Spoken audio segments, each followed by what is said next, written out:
All right, all right. So we're live on Facebook. What's going on, everybody? I got a special guest here. We got Ben in the house. Ben is the owner of the North Carolina location, and we're just super excited to have you, Ben. Thank you for being here. Thanks for inviting me. Yes, sir. Well, yeah, we got a crazy rainy day here in Greenville today. I don't know about you. We've got snow up here. Awesome, awesome. Yeah, I saw that's right. I saw the pictures of your kids sleigh riding Yeah, down the driveway. that's right. Good deal. All right. So yeah. So I just want to, go into how we kind of met, and it just blows my mind how, God just opens doors up. So tell me a little bit about how we met.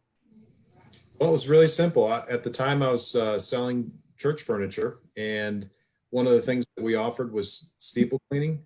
We needed somebody to help us clean steeples. Three contractors backed out for various reasons at the last minute. We came across this company that was responsive, customer oriented, and actually, most importantly, could do the job, and that was Precision Pro Wall. So, yeah, they showed up on the appointed day at the appointed time, and this guy with a scruffy beard showed up.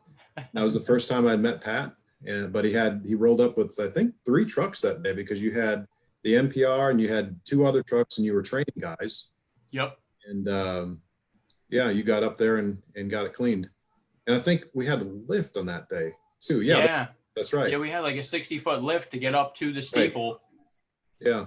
And you ended up having to go up there because some of your guys were afraid of the wasp nests that were in the top of that steeple. So That's right. He kept saying he was allergic. What a wuss. yeah. So But anyhow, yeah. that was my introduction to you. And from there, as they say, the rest is history. That's right. No, I was super impressed because we got talking. You said you were already in sales doing the church sales there for the pews and whatnot. And I just remember showing you around the equipment and stuff. And you're like, "Is this a franchise?" And we're like, "No, but we do the licensing thing, and we got locations here and here." And I remember you being really intrigued. And I was like, "Yeah, we're looking for a territory manager here in Greenville." And I just remember like, this guy is awesome. And I was like, man, I gotta do something here. So I planted that seed, and then sure enough, like a week later, I remember you came to the office, we had that interview, and you were a territory manager Yeah. Yeah. I at the started Green. that summer and worked the rest of that season. And yeah, I mean, it seems you think back over time, and um, how God works in your life, and things kind of fall together and Mm-hmm. fall into place. Um, but yeah, there was a lot of learning that went on at the beginning, especially, and Yep. but it was all good. It was all real good. And Yep. So we you were basically learning the system. So would you say that we kind of had a system in place at what I call corporate right here in Greenville? Yeah, I would say. I mean, what impressed me at the time was you guys seemed real professional, very organized, and clearly you kind of had the business figured out. At the time, I wasn't using the word systems per se. Mm-hmm. Knew that in order to have that wheel, running smoothly, you had to have your stuff together. Yep. And you call that systems. Some people call it processes, but it's all the same thing. You got to be organized, and you got to be systematized with what you're doing. And you guys Yep. have that now. Agreed. And it's always evolving. As you grow Yeah. through your different stages in business and you hit those plateaus, you're always evolving. And you worked that whole summer and we're like, hey man, let's start, you wanted to start your own branch. And so that was when you're like, let's go up to tell us a little bit of where you're at right now in North Carolina. Yeah. So we're in Asheville, North Carolina. We wanted to live in the mountains. So um, for us, we wanted our own business, and we wanted to live in the mountains. So this seemed to be a good fit. And this market is smaller than other markets, or other branch locations, I guess you'd say. Mm-hmm. There's a huge contingent of people who have the wherewithal to have second homes. And so to me, it seemed like a natural fit of, you've got folks who are here a part of the year, and they want to come to their house and have that house look great, and part of having that house look great is to have it cleaned.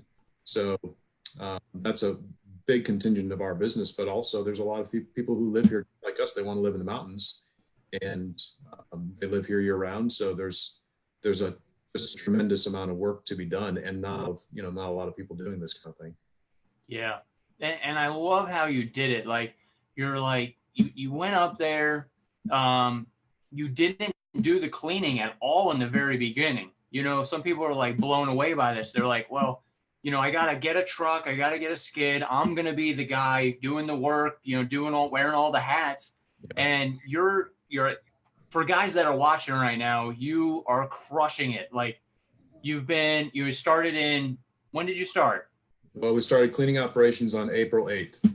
Yes. Yeah, I mean, it's I think the risk that most people run, or maybe the risk is the wrong word. The temptation that most people run into when they're starting a business like this is they feel like they've got to be the one that does everything because they're the only ones that can do it right. Well, the risk of that is, if you feel that way, you're never going to be able to get past that point of being the one who has to do it all. I mean, sure, I might do things differently, but that doesn't necessarily mean I'm going to do them better. I've got to have a team that can focus on very specific things, like, you know, the guys who are my technicians doing the cleaning. Mm-hmm. They learned that, you know, they're better technicians now than I am, but I still like to, you know, get on a trip once. Like, one of my techs right now got married and is going on his honeymoon. Going on his honeymoon for 2 weeks, so I guess I'm paid too well because I didn't take my honeymoon for 2 weeks. But anyhow, so that allows me the opportunity to get on the truck and spend some quality time one-on-one with one of my technicians and see what they're doing or not doing. And it gives us just, you know, when you have windshield time with your employees, it's great because you can talk about all kinds of things, the least of which might be cleaning. Find out about their families, their kids, their parents, their spouses, you know, what's going on, and all that factors into how good or not so good of an employee they are. So anyhow, it's important that you've got to have that team, and if you don't, if you fall to the temptation of feeling like you've got to be the one to do it all, then it's going to be a much harder road to travel down. And frankly, if you start out by not being the one that does it all, you don't know any different. That's right. That kind of makes it easier, because I think if you start out as the owner operator doing it all, and to take that step and transition to having dedicated technicians and having dedicated territory managers and allowing you to, as you say, you know, work on the business, not in the business, it really frees up your time and your mind to work on other things and know what you need to focus on. Yeah. And you're doing, so we've launched many branches now, and you're doing like 4 times more than I did in the very beginning, obviously, because I didn't have systems in place. I didn't have the processes. I didn't have the people. Yeah. So, you know, it took me 4 years to get where you're at in 7 months. So you're just absolutely crushing it. I love it.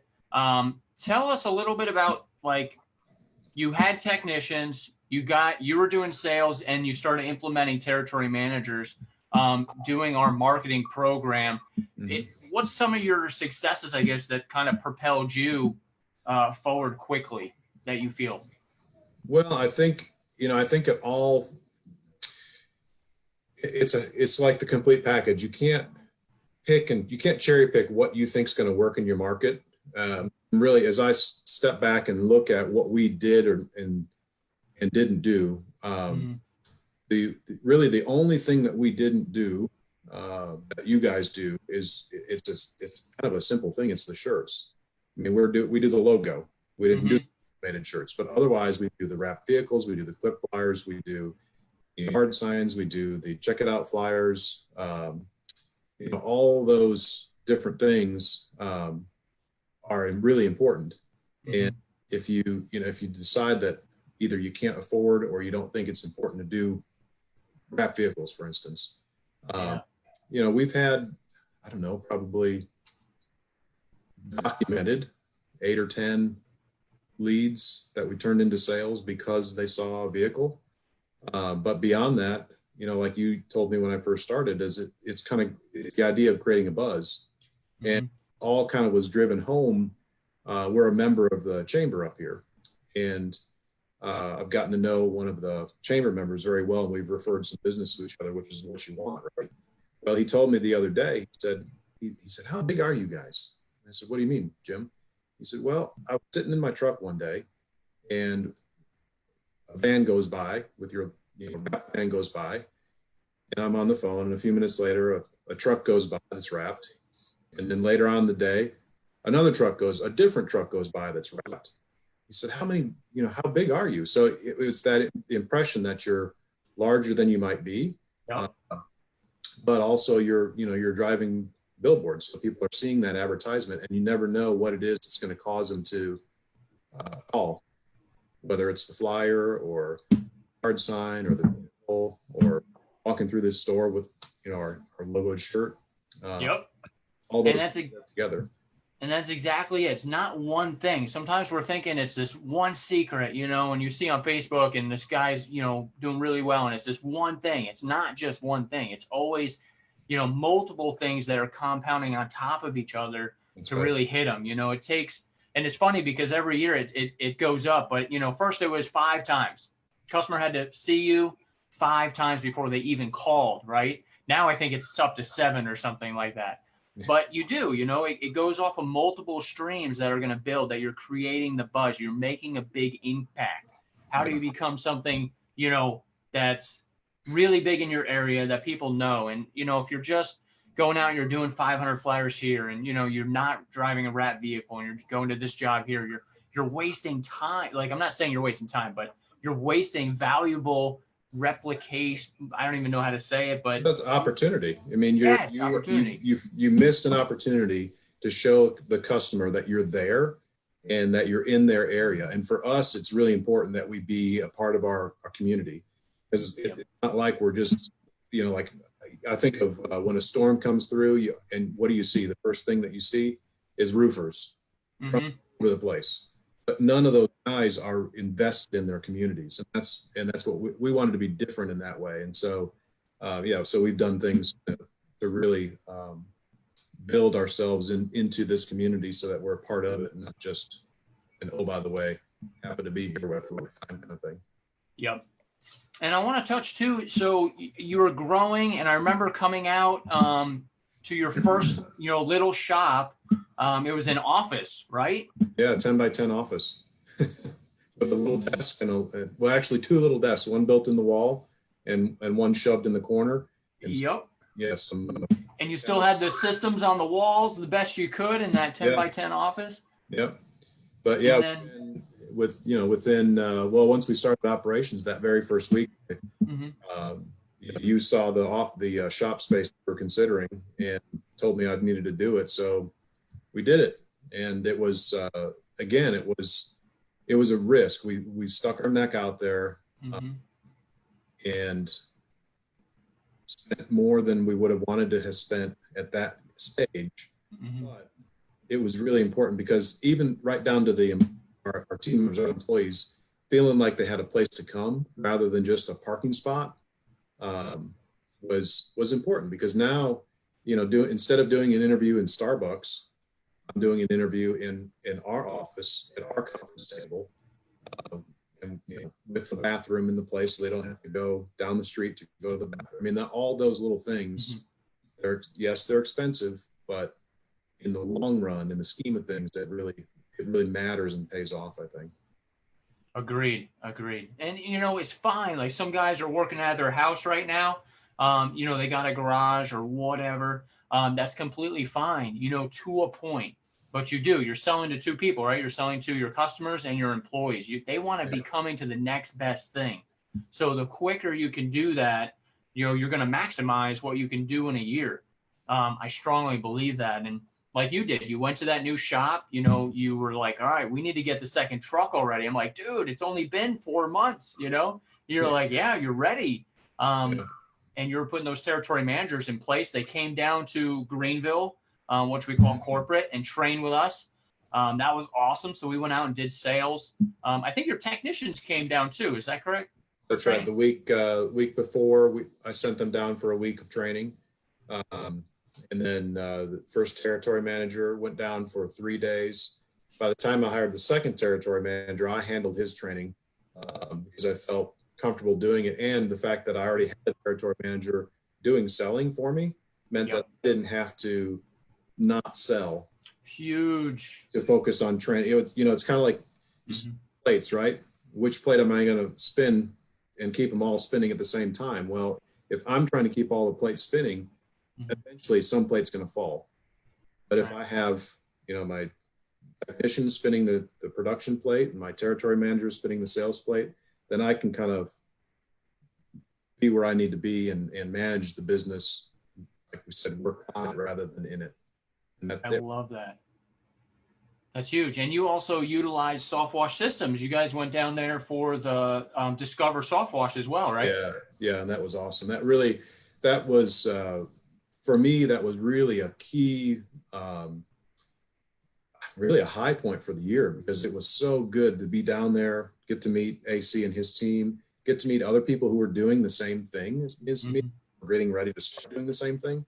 And, some of the guys that I've met there, I've become good friends with, and we communicate regularly. And it's been a very good, something I'd highly recommend is partner. You got to, so often in life, you've got to partner with people who are going to help you succeed, right? So Precision Pro Wash is one of those partners. And then the fact that we partner with Soft Wash Systems is really critical because it can't be just about us. It can't be, it can't be just the things that we've tried that we think work, but having a larger company that has tested, in this case, solutions, and they have SDS sheets and they've got marketing materials for those. All of that's very intentional. It plays right down, down that path of making sure the customer believes that they're making the right decision to go with the right company, even when they're spending more money. I had a story, I think I told you about this the other day, of a customer who I had to go back and do a touch-up on.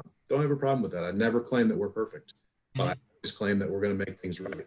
And I had the chance to talk to him for a while after I'd done what I needed to do. And I asked him why he chose us, because we were a little bit more expensive.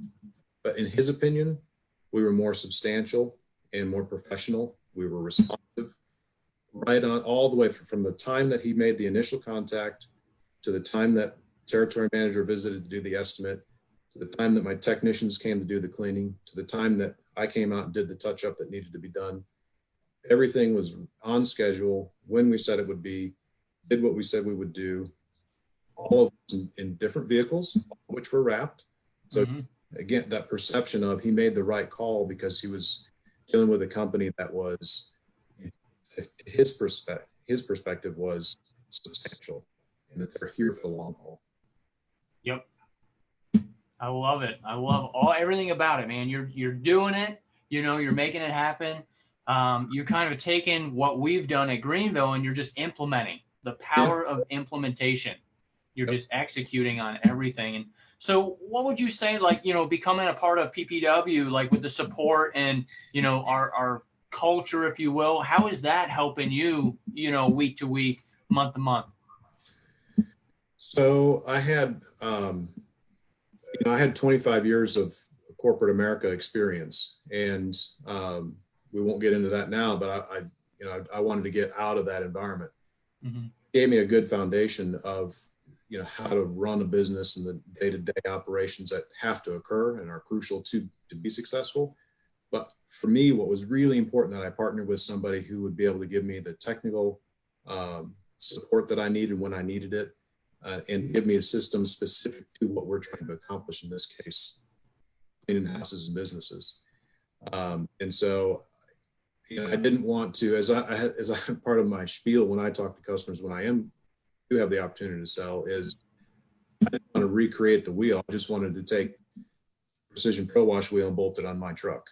I didn't want to spend the time to all the brain power that would be required. I up with my own logo and come up with my own forms and my own systems and all of that, which is doable, Mhm. my time would be better spent on other things than that.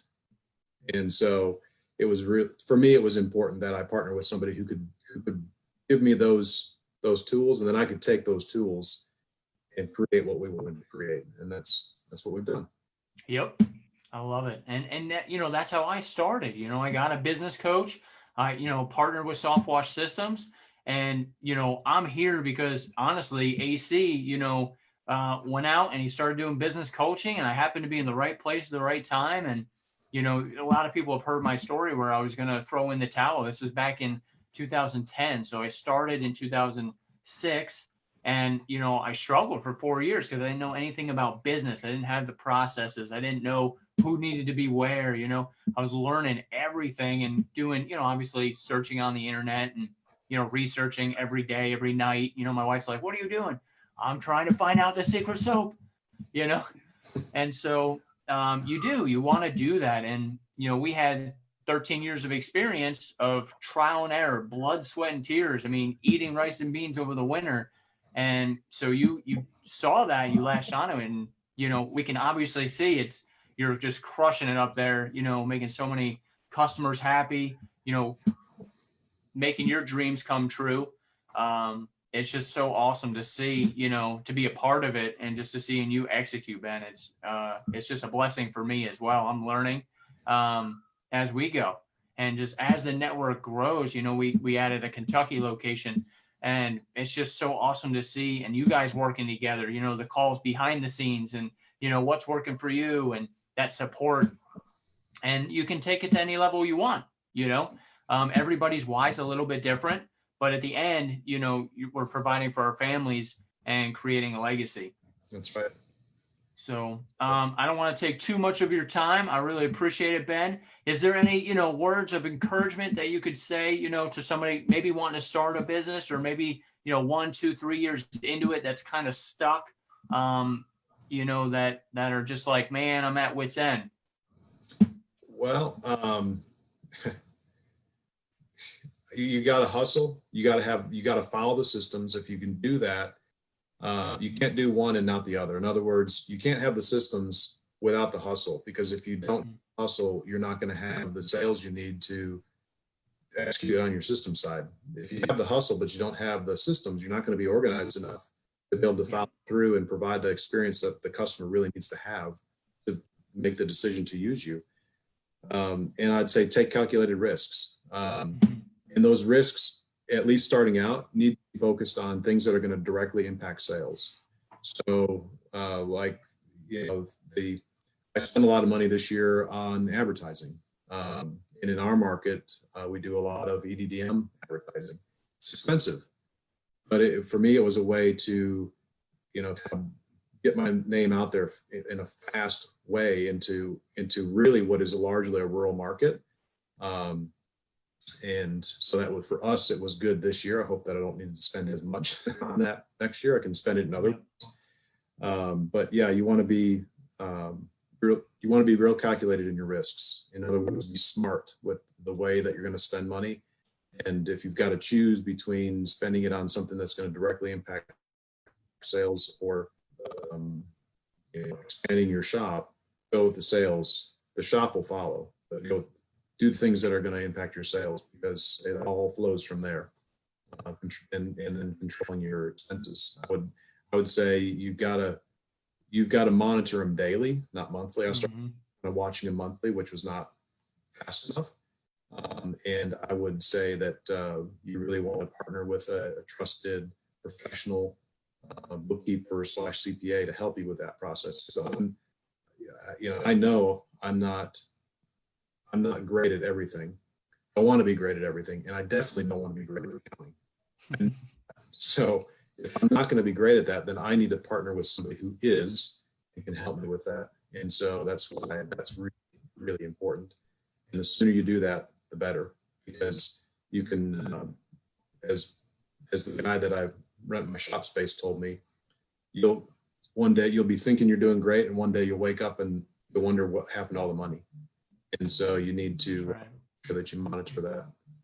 if not daily, then certainly weekly. Don't wait till the end of the month to figure out where your money went. It's too late.